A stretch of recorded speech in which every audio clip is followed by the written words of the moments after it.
welcome to Writers Drinking Coffee. This is a podcast where writers sit around drinking tasty beverages to talk about writing, publishing, and the whole creative process. There will be rants and raves and opinions that may not agree but are lovingly delivered. We do not censor ourselves, so consider us PG-13. Your profan base today is all about me, Jeannie Warner, because this is episode 182, an interview with Howard Andrew Jones. Welcome, Howard. Thank you for having me. You were just, as we were chatting about this coming up, you are the second Baen writer we've talked to, I think, this summer, with Sharon Lee and Steve Miller being the first set. Yeah, I think we at Baen are getting busier and busier all the time. I have to say, I love that it does. I was a big Baen fan for many parts of my life. Well, I'm recent to this stable, so it's really good to be here. Oh, it's delightful to have you. And thank you. You sent me an advance copy of Lord of a Shattered Land, which we'll be talking about for today. And I really liked this. I wanted to say it's very Cormac McCart, but better written today. And I liked that about it. Well, that is a heck of a compliment, because Robert E. Howard's one of my favorite writers. So, wow. Okay. No, I really liked that. I mean, except for you don't do something that annoyed the crap out of me in his, which was he had a signature move, almost like, Bond, James Bond. In every single short story, his sword wove a web of death. Well, that's pretty cool. Okay. I'm a word clusters girl, and I noticed by the end of the book, it's like, oh, and there's the signature line. His sword wove a web of death. So, well, that's what happens when you write a bunch of short stories and never anticipate that they're going to be collected someday. Just published. Nobody's going to read these all in a row. These are syndicate. Yeah, right. No, I really liked it. And one of the other things that I wanted to say for those that picture Frank Frazetta's, did I say that right, Frazetta? I was confused. No, that seems right. The famous pictures of scantily clad women and muscle rippling loincloth clad men that are the early, some of the early pictures of sword and sorcery. You don't do that. I wanted to say thank you right up front, because I liked the equality of women in the judgment of your main character and in the universe, as warriors, as leaders, and even more important to my heart, as antagonists. Oh, thank you. I'm glad that you liked all of those then. Because it was one of the reasons for years that I fell in love with some of the, what's the word? It's the Chinese Kung Fu movies and Kung Fu series, because in a weird sort of way, despite whatever is going on in their modern culture, in the ancient time of the Thousand Kingdoms, etc., the female witches could be the ultimate bad guy and be extremely powerful. And it feels like that sort of disappeared from a lot of Western writing. And I love that it just, people that are able to seamlessly bring it back with, of course, women matter. Of course, the missing daughter of your hero is off, and she was practically a general in her own right and a warrior woman. And that's really awesome. And so on behalf of chicks everywhere, thank you. Well, you're very welcome. I mean, my primary beta reader is my wife, and she's amazing. And I don't see any reason not to have amazing women in my fiction. And I've got a daughter. She's 23 now. And I remember when she first came into my library, I've got a lot of wonderful old books here that are exciting old action adventures. And I'm like, wow, I would love to hand her a book that has really cool women who have agency. And there's just not a whole lot of older fiction where that's true, which is sad to me. It's not that I've stopped reading it or I don't like it anymore, but you have to keep that in mind. So I mean, I think of Hawk Mistress from the Darkover, and then I'm thinking, well, Elizabeth Moon, Dita Paxinarian, her trilogy was, I think, there was a locker room full of women hockey players, and they were like, if we wanted to read fantasy, and like three of us at the same time, the Deeds of Paxinarian trilogy, magnificent. And it was different than boy fiction, because it seemed like I don't want to just say boy fiction, I said that wrong. The fiction that starts with, here's a young boy, lung King Arthur, pulls a sword from a stone, is automatically better at everybody than everything. And that seemed to be like Harry Potter, the boy who lived. You're a powerful wizard, Harry. But for women, it's more of the Paxenarian starts out as a squire, and she slogs through the mud. And there's a lot of mud in that series. And there's polishing things because you're slogging through the mud. And it's real thereby, and it makes it into something real. And what I liked about your character, your Hanavar, is he very much is real. It's dirty. Sometimes he needs a shave. Sometimes he needs a bath. And I really loved that about him, is you made him very real. He's a 3D figure, not just heroic, bigger than life. Oh, I can't tell you how I'm so thrilled that you felt that way about him. I did. Plus, you know, I'm on the middle-aged side myself. So middle-aged heroes like are totally, it's competence porn. We dig competence, right? Well, right, right. It's not that I never want to read another coming of age story again, but I've seen them so many times now. I didn't really want to write another one where someone's starting out and learning the ropes. I thought, wow, let's just have this guy really good at what he does. And the arc isn't about him getting better at what he does and finding a wise man and the love of his life. He has a different arc. Yeah. It's a little bit of a redemption arc. It's a little bit of, you know, finding the people. It's a little bit of to your scattered bodies, collect them and get them all together and see if you can march in a new direction. And I really liked that. I liked that he didn't have magic powers and magic persuasion, and occasionally he had a bad luck roll just as much as he occasionally has some good luck rolls, you know? Yeah, well, I wanted to vary it up. It's so much more interesting that way. No, did you write them all as individual stories, or did you write them all in an episodic feel way? Well, the goal was, I know it's a weird game to play, but I kind of wanted to, I wanted to write individual stories that fit together as closely as possible, one after the other, so that they would build, right? You know, characters that get introduced in one may come back, and then there's overarching arcs that might get introduced in one story, but then resolved in another. But the game I played with myself was, okay, up until the finale, I want everyone, if you wanted to just read one of the stories, it'd be like tuning into a TV series. That episode might be really cool, but it'd be even cooler if you saw the ones before it. But you'd still get it if you watched it. I don't think that's true maybe for the final story in the volume. I mean, maybe you'd get it, but it wouldn't be nearly as powerful if you hadn't read the predecessors, because it resolves many of the arcs that are introduced in the book. It in that way reminded me a little bit of I read, and I'm going to mangle his name, Andrzej Sapkowski's The Witcher, which in the books, it had a similar idea that each of them was a short story.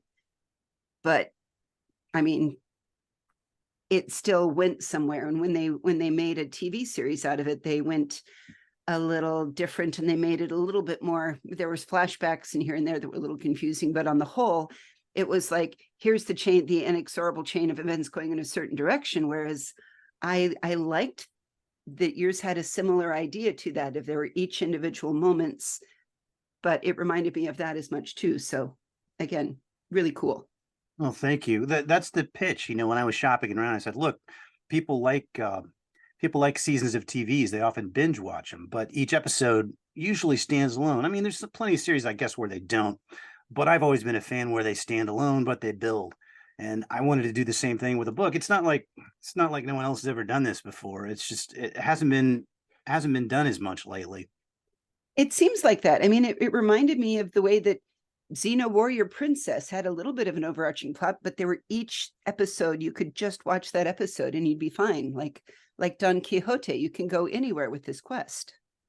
Right, right. It gave me so much freedom.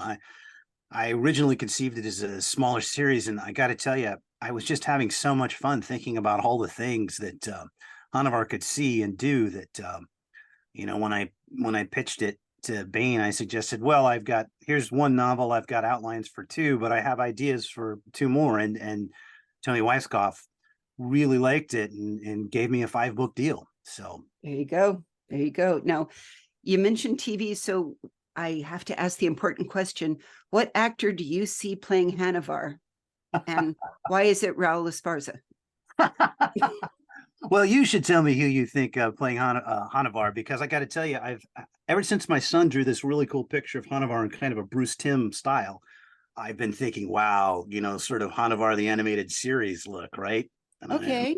yeah, Okay. I also like the animated part, but I think Benicio del Toro or Raul Esparza or even Joaquin Phoenix, if he was available, would be a very good middle age, because he's middle aged. I'm imagining he's got some salt and pepper in his beard. He's gone around a little bit. Kind of any of those actors, I think, could pull that off beautifully. oh, I think they Who, could. or Yeah. who was it that just played Leto in Dune? Oh my goodness. Yeah. Well, think Wow. of it I'm faster. terrible with actor names anyway. Yeah. So He could also pull it off. He had those, they have tried to take the life of my son look in his eyes that I think, Hanavar could do. yeah, you need someone with really expressive eyes, not someone that looks like he's going to be snarky, someone who has silent power and a Yeah. whole lot of quiet charisma. Sadder, wiser. There's times to step up. And like I said, the competency porn of it was beautiful to me. Of like, we need a plan. Okay, what's your plan? I like your plan. Allow me to suggest an embroidery on that. I liked that about him. Well, that's cool. So which segment was your favorite? Oh, there's part of me that has always had a fondness for pirates. So the pirate queen gal was big in my heart because Okay. she was Yeah. smart. I liked, again, it was that admiring of, as you're judging your adversary, and what is your estimation? That's the smart one. Yes, she is not.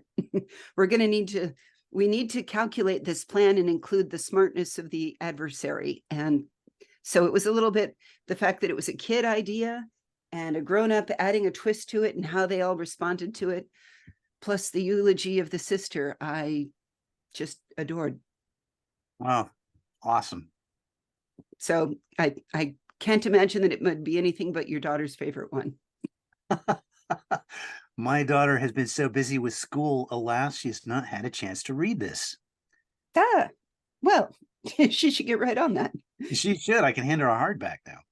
Excellent, excellent. And I liked you sent me a description of a thumbnail as if the adventures Aragorn might have had if Sauron had won, or James Bond alone against the Roman Empire. And it was funny. I had to go back and read that you'd written that, and I'm like, oh, this is so very Roman.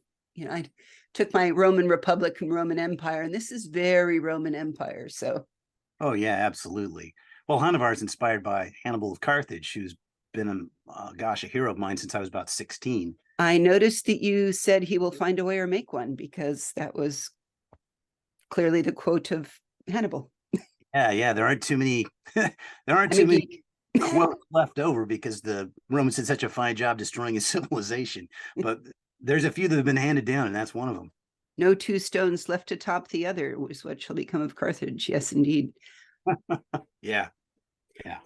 So I saw that you also, besides this fabulous book that I really enjoyed and think everybody that loves sword and sorcery should run right out and get it, but you edited a magazine and you wrote for Pathfinder. It's How true. did you get to Game World Writing? Oh gosh. So I had been reviewing for Blackgate magazine for a while, and I noticed that the Paizo products were always good. And I struck up a friendship with them, with two of the guys involved, Eric Mona and James Sutter. And it turns out that they loved old pulps and old sword and sorcery and old historicals. And so we began exchanging messages outside of, hey, I have a new product. Would you like to review it? And eventually I got a contract with St. Martin's for the Desert of Souls, my Arabian fantasy series. And right after that, I got a note from James Sutter, and it said, "Hey, we're interested in opening up a novel line. Would you like to be involved?" And I said, "Sure." So it all came about because of being involved in the industry. And then they saw that I'd gotten this novel contract, and they're like, "Hey, we like Howard. He's fun to work with. Let's see if we'd like writing with him." I love it. I love it. It was similarly to me how I got involved with writing an Oz set. It really is who you know. And I loved that you emphasize that in some of your blogs, that go to events, talk to people, look at somebody else's shoes. That's important. Right, right. It's you can't just sit in your writer's garret with your raven on your shoulder waiting for lightning to strike. Really, if you love the industry, get involved in the industry. That's the way in. It's not like I set out to, I'm on a campaign to meet as many people as possible and worm my way into their friendship. You find people out there, and sometimes you're friendly with them, but occasionally you're not. But then occasionally you become good friends, and stuff is just gonna happen. It does. I found that every short story I ever read at a bar con, which is like going to the con, but sitting around the barn and talking to people who, likewise need coffee or cocktails, they all sold. My favorite. And literally, because I don't know if it's just because somebody's talking about something and you get this really great idea and you scribble it down, and that's the idea that sticks with you. No, no, I get it. BarCon is great. Whenever I go to a convention anymore, mostly it's BarCon. That and meeting the readers, to be perfectly honest. Yeah. Yeah. Well, without the readers, what are we really? Yeah, exactly. We might as well be sitting in a lonely room writing poems to ourselves. That could be fun. I mean, in its own way. So I like the idea. Now, the more I think about it, the more I'm entranced by this. This could sell for television. I mean, once the WGA strike goes around, they're going to need some new material fast. So, if you considered writing some screenplay copy of this, Oh my goodness. Well, I'm pretty busy writing the books right now. right? But yeah, it would be pretty swell. I mean, the whole thing is set up to be a season of TV, right? Um, I guess some of the longer ones would have to be two-parters, but they feed into each other. I think it would work pretty well. I think it No, would. I thought about it myself. Get it here, Netflix, someday when you stop being an idiot. That would be pretty swell. And yeah, Netflix needs to take better care of their writers. Oh, yeah. We, in the last episode, people will remember that David Gerald came on and had a whole lot to say on the topic. God bless him. Well, good. A lot needs to be said. Absolutely. So have you already finished the next one? It's coming out in October. So I presume you're done writing, or are you just kind of still poking and editing? Oh, no, no. Book two's done. So it will come out in October, and I am hard at work at book three. Ooh. Those people who are afraid of people who don't finish series, don't worry, I'm not one of them. No, no. And the next one, I believe you told me, is going to be called The City of Marble and Blood. Indeed, it is. Yeah. Nice, nice.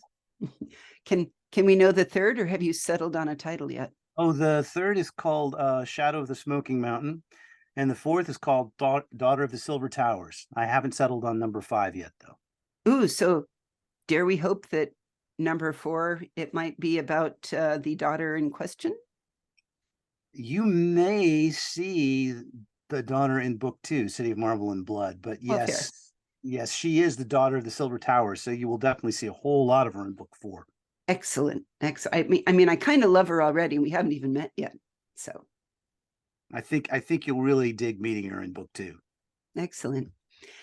How did you approach magic in this? Because the whole reason that the story of the gladiator like environment that was suddenly starting to have a horrible magic thing come out of it.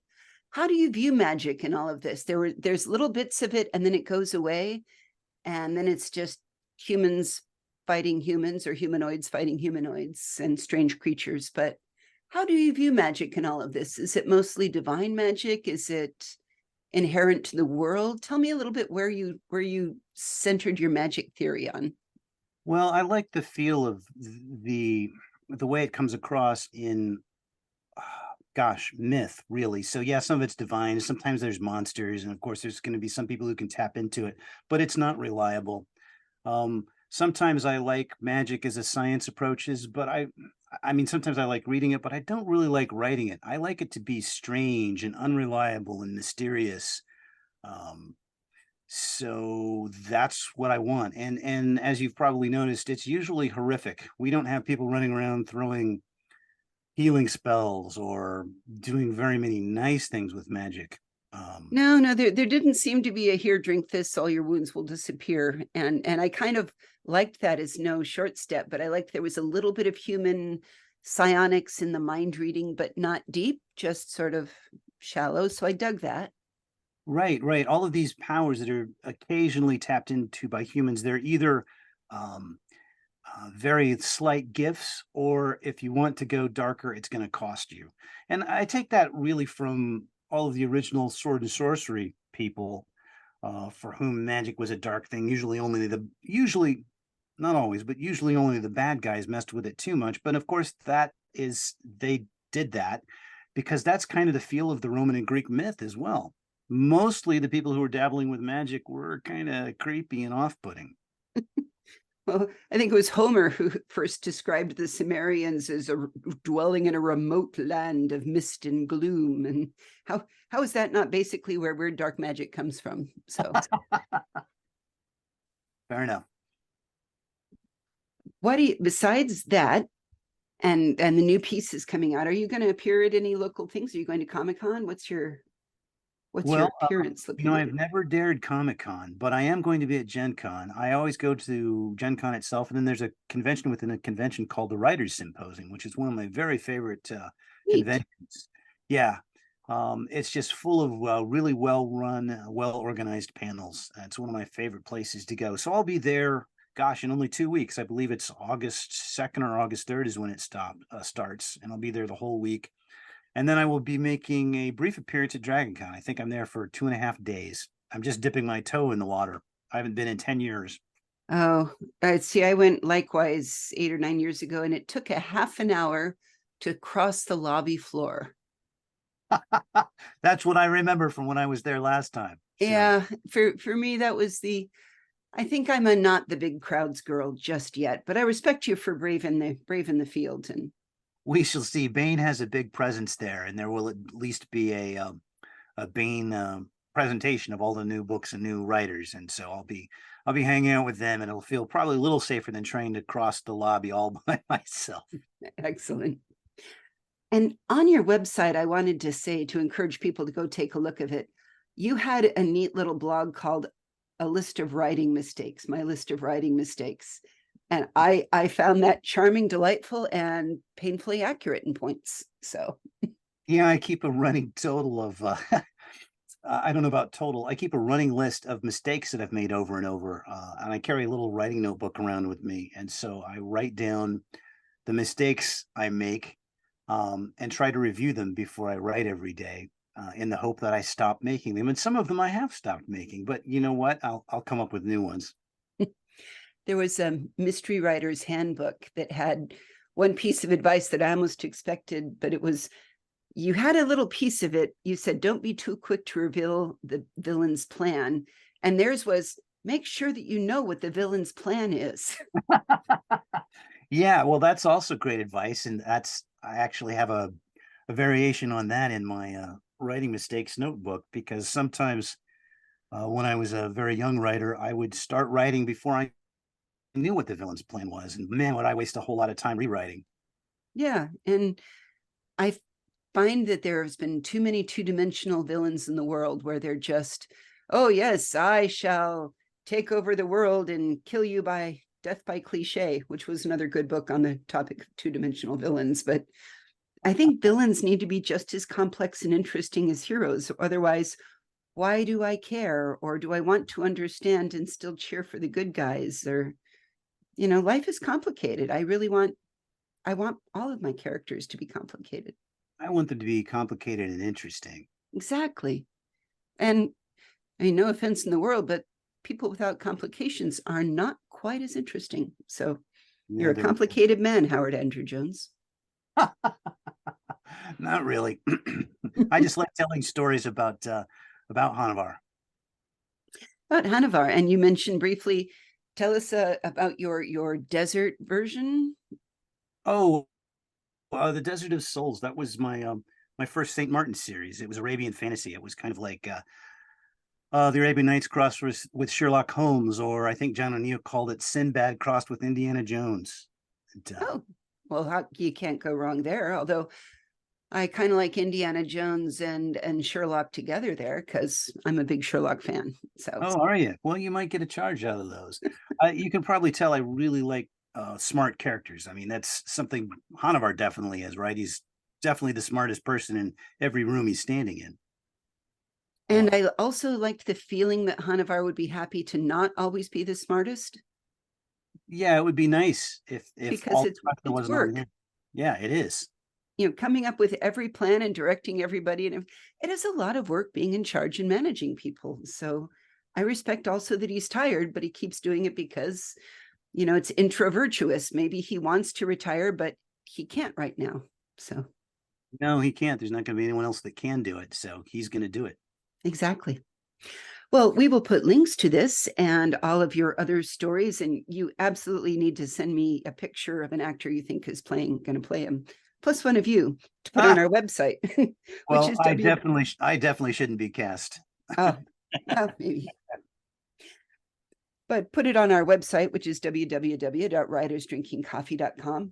Thank you so much for coming and visiting with us today, Howard. This has been great, and I really loved your book. Oh, thank you so much. It's been such a blast. I really appreciate it. Lord of a Shattered Land, everybody, from Baen, rush right out. It is sword and sorcery. But like I said, it's sword and sorcery written in the 2020s that is just as good or better as anything I think Robert E. Howard wrote. So thank you for writing it. Thank you very much. Okay. You've been listening to Writers Drinking Coffee, a labor of love and enthusiasm put together by the hosts. Our main web magic is cast by Deirdre Schween, and our sound engineer and backup web spiders and sword slingers are Dave Welsh and John Schmidt. Our intro and exit music is performed by the great bard Michael Engberg. You can hear more from Michael Engberg on manyhatsmusic.com.